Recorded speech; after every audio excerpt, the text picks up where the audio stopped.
मुंबई विलेपार्ले येथील जैन मंदिरावर तोडक कारवाई करणाऱ्या महापालिकेविरुद्ध सांगली येथे महाआक्रोश मोर्चाचे आयोजन करण्यात आले होते, अशी माहिती रावसाहेब पाटील यांनी दिली।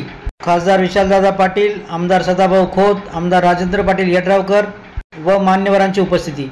जैन सभेने आवाहन केल्याप्रमाणे सर्व पंथाच्या सर्व जातीचे आमच्या धर्मातील लोक एकत्र येऊन विलेपार्लेमध्ये जे मंदिर उद्ध्वस्त केलं होतं त्यासाठी आक्रोश मोर्चा काढला होता। त्या आक्रोश मोर्चाला सगळेजण उपस्थित राहिले।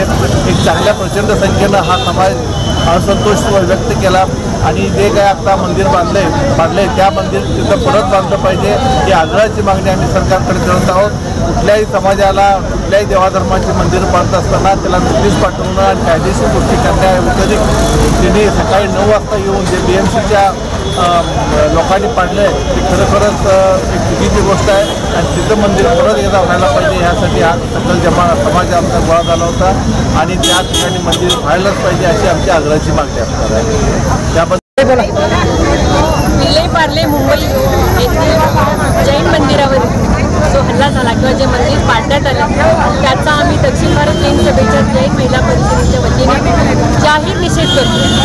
कारण अत्यंत शांतताप्रिय आणि धार्मिक असणारा, आध्यात्मिक असणारा आपला जैन धर्म, आपला पूजापाठ, आपलं रोजची दिनचर्या किंवा पर्यावरणाची अनुकूल दिनचर्या असणारा हा धर्म आणि याला जर असं कोणी अचानकपणे आकस्मिकपणे हल्ला करत असतील, पूजापाठ करत असणाऱ्या महिलांना हाताला धरून ओढून बाहेर काढत असतील तर हे निश्चितच निषेधार्ह आहे आणि यासाठी या घटनेचा आम्ही निषेध तर करतोच, पण ती मंदिरं, ती सर्व धार्मिक स्थळं आमची सुरक्षित झाली पाहिजे याची आम्हाला ग्वाही सरकारकडून मिळाली पाहिजे।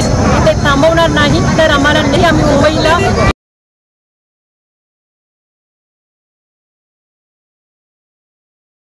आमच्या चॅनलला लाईक आणि सबस्क्राईब करायला विसरू नका।